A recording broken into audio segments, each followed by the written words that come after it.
अपने गीतों से आतंक को बढ़ावा देने के आरोपी एक स्पेनिश रैपर की गिरफ्तारी पर पूरा स्पेन जल उठा है। सबसे खास बात यह है कि जिस रैपर की गिरफ्तारी के बाद स्पेन के लोग शहरों को फूंकने पर आमादा हैं, उस रैपर को कुछ हफ्ते पहले तक पूरा स्पेन जानता भी नहीं था। लेकिन अब पिछले कई दिनों से स्पेन के कई शहरों में आगजनी हो रही है और सड़कों पर उतरे लोग सार्वजनिक संपत्ति को जमकर नुकसान पहुंचा रहे हैं।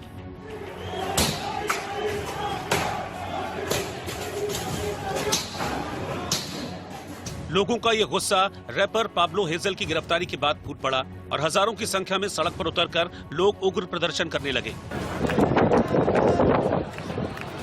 इस दौरान स्पेन के बार्सिलोना, मैड्रिड समेत कई शहरों में आगजनी हुई और कोरोना वायरस के खतरे के बीच सड़कों पर उतरे लोग अपने ही देश को जला देने पर आमादा हो गए। इतना ही नहीं, प्रदर्शन के दौरान कुछ अराजक तत्वों ने मॉल्स में लूटपाट तक की और वहां से खाने पीने का सामान और कपड़े लूटकर भागने लगे।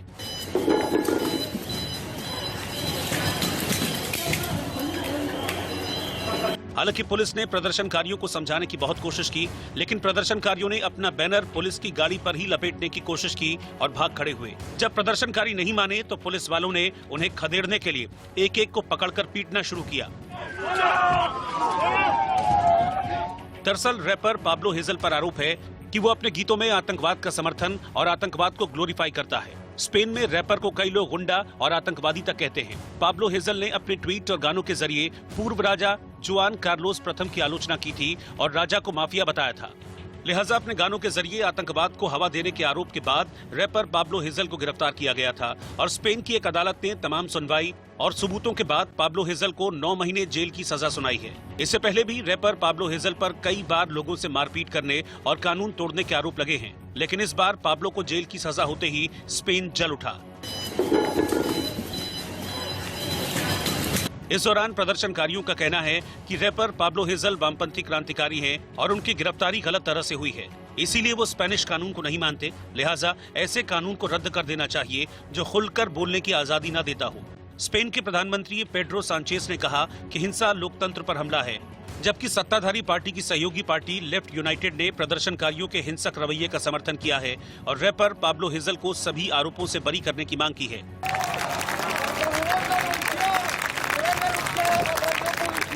उधर स्पेन पुलिस ने हिंसा और प्रदर्शन के दौरान अब तक 80 से ज्यादा लोगों को गिरफ्तार किया है। रैपर के लिए हिंसक प्रदर्शनों के बीच स्पेन में अभिव्यक्ति की आजादी पर नई बहस छिड़ गई है। केरल में होने वाले विधानसभा चुनाव को देखते हुए राहुल गांधी एक्टिव हो गए। 2 दिन के दौरे पर अपने संसदीय क्षेत्र वायनाड पहुंचे। वहां कृषि कानूनों का विरोध करते हुए एक ट्रैक्टर रैली में शामिल हुए। और दिलचस्प बात यह रही कि इस रैली के दौरान राहुल गांधी ने खुद ट्रैक्टर चलाया।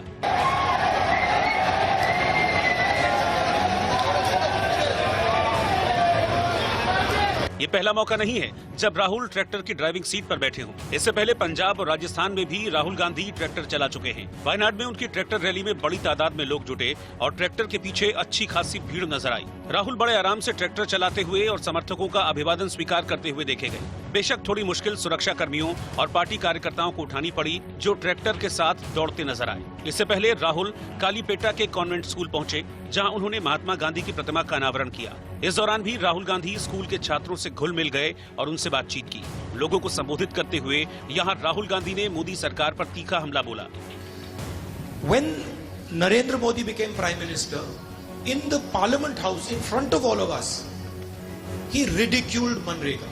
He said Manrega was an insult to the Indian people, that we made Indian people dig holes in the fields. And the same man was forced during COVID to increase the amount of money that is given for Manrega. Rahul Gandhi ने कई योजनाओं की भी शुरुआत की और health centre भी गए। इस तरह केरल के विधानसभा चुनाव के लिए राहुल ने प्रचार का काम शुरू कर दिया। कांग्रेस की अगुवाई वाली यूनाइटेड डेमोक्रेटिक फ्रंट यानी यूडीएफ को पिछले चुनाव में कुल 140 में से 47 सीटें मिली थी, जबकि लेफ्ट की अगुवाई वाली एलडीएफ को 91 सीटें हासिल हुई थी। मुकाबला इस बार और कड़ा हो सकता है क्योंकि मैदान में बीजेपी भी ताल ठोक रही है। राहुल गांधी अपने संसदीय क्षेत्र वायनाड में हैं, लेकिन इस बीच अमेठी में जो हुआ वो इससे पहले नेहरू गांधी परिवार के किसी भी नेता ने नहीं किया। केंद्रीय मंत्री स्मृति ईरानी ने अमेठी में अपना घर बनाने के लिए जमीन खरीद ली। स्मृति ईरानी ने कहा था कि अमेठी को दिल्ली के रिमोट से चलाने की कोशिश होती रही है, लेकिन 2019 में अगर वो अमेठी की सांसद बनती हैं तो फिर यहीं पर अपना घर बनाएंगी, जिससे कि वो यहां लोगों के बीच रह सके। चुनाव के करीब पौने 2 साल बाद अब स्मृति का ये वादा जमीन पर उतर आया है। स्मृति ईरानी ने अमेठी में अपने आवास के लिए जमीन की रजिस्ट्री करा ली है और जल्द ही उनके घर का निर्माण कार्य भी शुरू होने वाला है। उन्होंने अमेठी शहर से करीब 3 किलोमीटर दूर एक गांव की सड़क पर करीब 10.5 बिस्वा जमीन खरीदी है। इस जमीन को रजिस्ट्री का काम सोमवार को हुआ, जिसके लिए अमेठी खुद पहुंची थी स्मृति ईरानी। जनता की ये मांग थी कि अमेठी के इतिहास में आज तक अमेठी का सांसद अमेठी में कभी घर बनाकर रहा नहीं। आज तक मैं अमेठी में किराए के मकान में रह रही थी। आज मेरा ये सौभाग्य है कि मैं यहाँ पर घर बनाने की अपनी प्रक्रिया शुरू कर पा रही हूँ।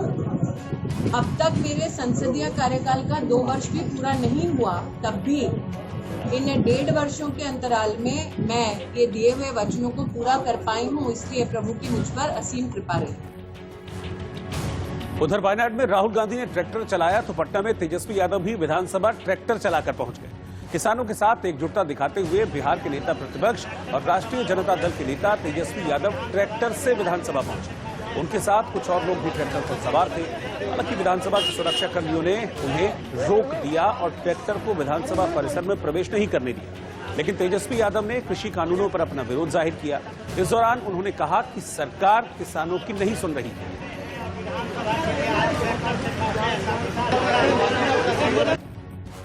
तब से बिहार के किसान कमजोर होते चले गए हैं। धान की जो खरीद हो रही है वो एमएसपी की जो रेट है उससे आधे से भी कम रेट पे जो है खरीद हो रही है, और जिस हिसाब से खरीद होनी चाहिए उस हिसाब से भी खरीद नहीं हो रही है। साफ बात है कि पेट्रोल डीजल का आसमान छूते जा रहे हैं। सरकार जो है ये जानबूझ करके किसानों पर हमला कर रही है। आप बताइए 100 रुपये जो है वो पेट्रोल का हो गया। तो इस प्रकार से जो देश हमारा जय जवान जय किसान के नारों से गूंजता था, आज देश के हालात क्या हो गए हैं। मौजूदा सरकार जो है साफ तौर पे किसान विरोधी सरकार। उत्तर प्रदेश के गोरखपुर में एक महिला ने नशे में हंगामा किया। उत्तर प्रदेश के गोरखपुर में एक महिला डॉक्टर ने नशे में एक शख्स को टक्कर मार दी और उसके बाद वहां मौजूद लोगों और पुलिसकर्मियों से उलझ गई। चुप रहोगी? यार मैं 5 मिनट मांग रही हूँ।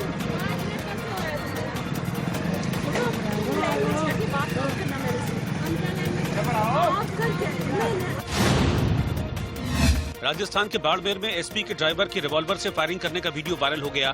आरोपी नेम सिंह ने सार्वजनिक जगह पर ताबड़तोड़ फायरिंग की।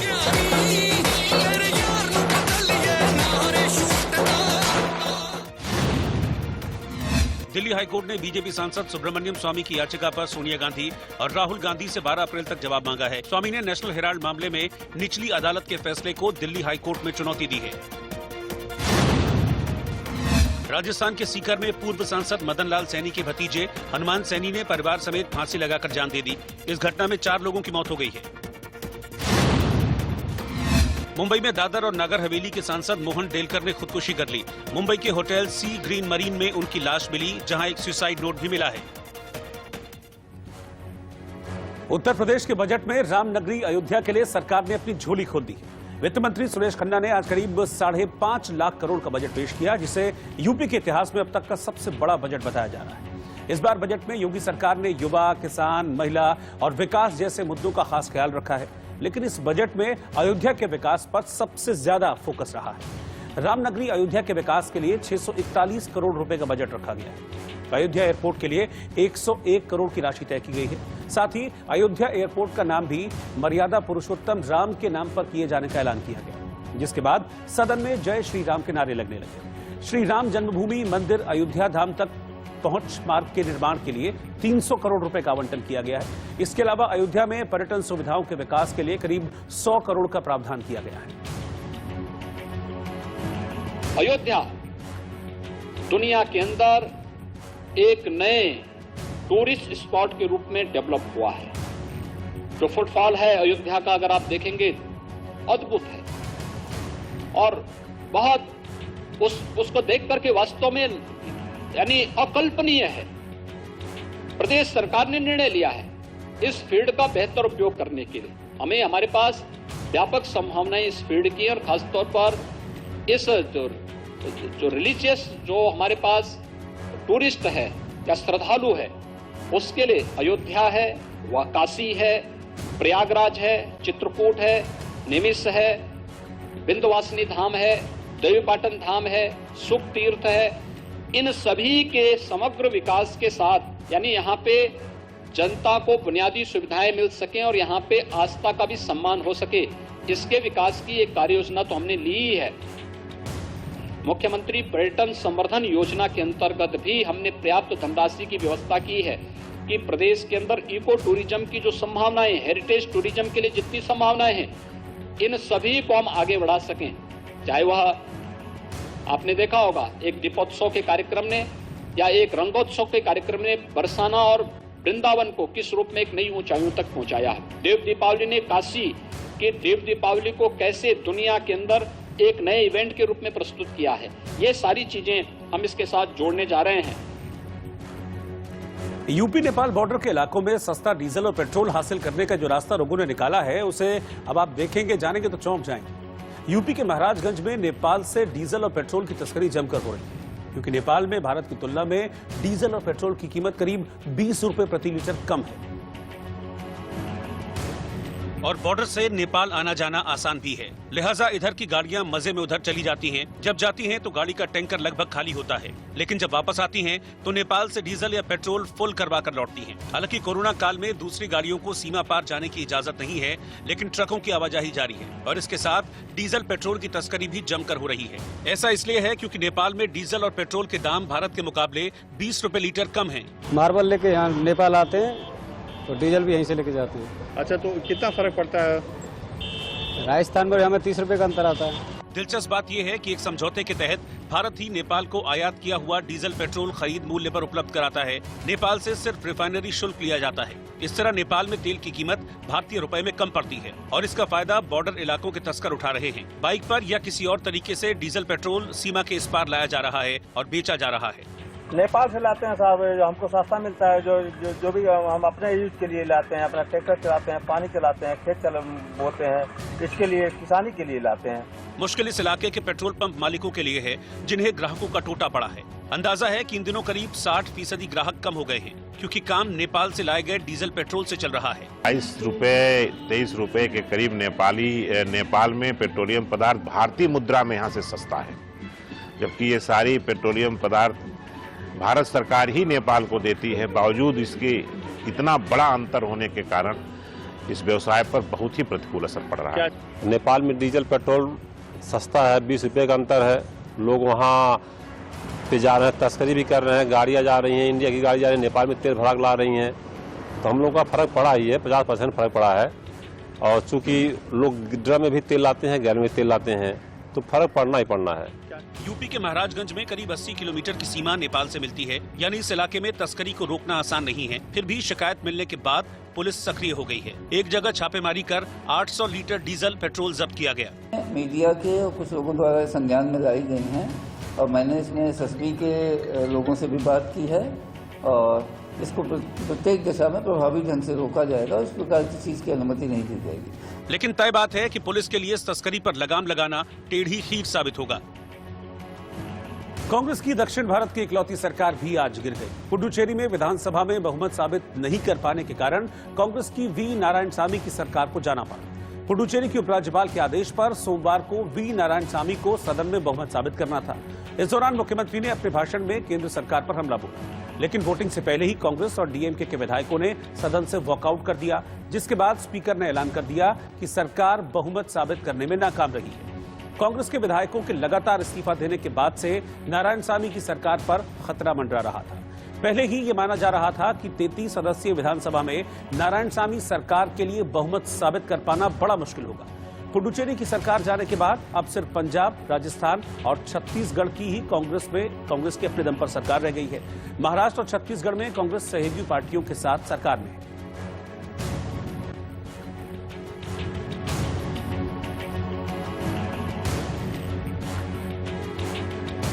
उत्तर प्रदेश के मुजफ्फरनगर में आरएलडी समर्थक कुछ किसान और बीजेपी कार्यकर्ता आपस में भिड़ गए। दोनों के बीच तीखी नोकझोंक के बाद नौबत मारपीट तक आ गई, जिसमें कई लोग घायल हो गए। दरअसल मामला शाहपुर थाना इलाके के सोरम गांव का है, जहां एक कार्यक्रम में कृषि कानूनों के फायदे बताने वाले बीजेपी नेता संजीव बालियान का किसानों ने विरोध किया।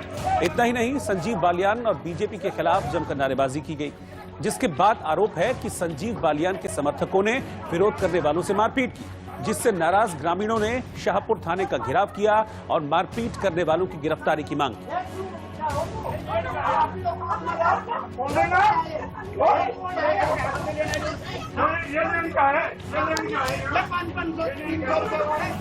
लगा सिर्फ किसान एकता जिंदाबाद, किसान एकता जिंदाबाद, इसके अलावा हमने और कोई नारा नहीं लगाया। उसकी गैल जो लड़के थे गांव के भी बाहर के भी, वे लट्ठी भी ले रहे थे, हॉकी ले रहे, टंडे ले रहे थे। उन्होंने मेरे सिर में लट्ठी मारी, इस भाई के मारे, एक इस अनिल को दाब रखा, एक ये थे ताऊजी में थे तुल्ली, इनका एक राजेंद्र थे, बुजुर्ग आदमियों को भी दाब रखे उन्होंने। तो फिर जैसा उन्होंने सिर में लट्ठी मारी, मैं चक्कर सा आ गया, मैं बिट्टू के घर में भाग के चलेगा। तो संजीव बालियान ने कहा मोबाइल लाओ, खोस के तोड़ दो उनके मोबाइल, इन्होंने वीडियो बना रखी। तो जैसे कमरे में बड़े भाग के, तो हमने मूसला भेज लिया, 5-7 थे, 3-4 बुजुर्ग थे वहाँ। तो मकान में जाकर पुलिस वालों ने, जो उसके गैर गुंडे थे, उन्होंने लात मार मार के बिट्टू के मकान का मूसला भी मोड़ दिया और गोली मारे गए। वो तो बिट्टू की घरवाली की गैल अड़ी, उसकी गैल भी उन्होंने बदतमीजी करी। उधर राष्ट्रीय लोकदल के उपाध्यक्ष जयंत चौधरी ने घायल किसानों के फोटो शेयर किए हैं और एक ट्वीट करके लिखा है कि सोरम गांव में बीजेपी नेताओं और किसानों के बीच संघर्ष, कई लोग घायल हुए। किसान के पक्ष में बात नहीं होती तो कम से कम व्यवहार तो अच्छा रखो, किसान की इज्जत तो करो। अब कानूनों के फायदे बताने जा रहे सरकार के नुमाइंदों की गुंडागर्दी बर्दाश्त करेंगे गांव वाले? दादरा नगर हवेली के निर्दलीय सांसद मोहन देलकर की खुदकुशी से सियासी गलियारों में हड़कंप मचा हुआ है। सांसद ने दक्षिण मुंबई के एक होटल में आत्महत्या कर ली।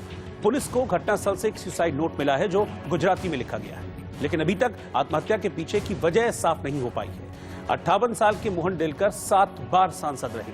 कांग्रेस के अलावा उन्होंने बीजेपी के टिकट पर भी चुनाव जीता। सूत्रों के मुताबिक उनके सुसाइड नोट में कुछ नेताओं के नाम हैं और आरोप है कि उन्होंने मोहन देलकर को अपमानित किया, लेकिन पुलिस ने इस मामले में अभी कुछ भी साफ नहीं किया है।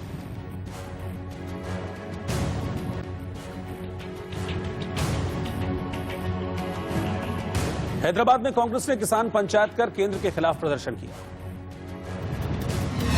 हैदराबाद में कांग्रेस पार्टी ने उत्तर भारत की तरह ही किसान महापंचायत कार्यक्रम का आयोजन किया। इसमें बड़ी संख्या में किसान इकट्ठा हुए और केंद्र सरकार के खिलाफ अपना रोष जाहिर किया।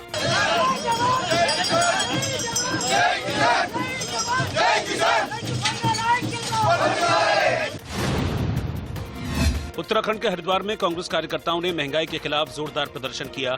इस दौरान कांग्रेस के कार्यकर्ता महंगाई को दिखाने वाली खास माला पहने हुए थे।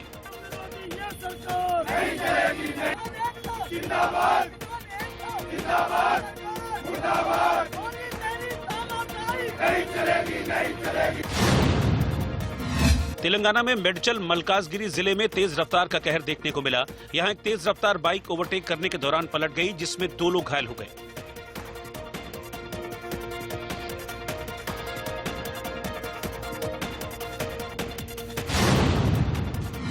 उत्तर प्रदेश में कानपुर के बिल्हौर थाना इलाके के लालपुर क्रॉसिंग पर सड़क हादसे में 4 बच्चों की मौत हो गई। इस हादसे में 6 लोग घायल हुए हैं, जिनमें से कई की हालत गंभीर है। उत्तर प्रदेश के संभल के गुन्नौर थाना इलाके में कुछ लोग गंदे नाले में भिड़ गए। यहां 2 पक्ष जमीन के विवाद में पानी के भीतर ही मारपीट करने लगे।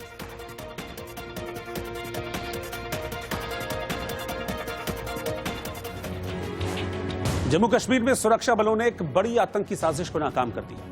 नौगाम में रेलवे क्रॉसिंग के पास से आईईडी बरामद हुआ। 1 घंटे की मशक्कत के बाद सुरक्षा बलों ने इसे निष्क्रिय कर दिया। 11 महीने बाद आज से ही रेलवे रूट की शुरुआत होने वाली थी, ट्रेनें चलने वाली थी। बताया जा रहा कि आतंकियों ने बड़े धमाके की प्लानिंग के साथ ये आईईडी यहां पर प्लांट किया था। रेलवे क्रॉसिंग के ठीक बगल में ही श्रीनगर बारामूला का नेशनल हाईवे भी है, लेकिन आतंकियों की इस साजिश को देश के सुरक्षा बलों ने नाकाम कर दिया। और आंख कान खोल के मैं आज इतना ही। बाकी की खबरों के लिए आप बने रहिए इंडिया न्यूज के साथ। नमस्कार।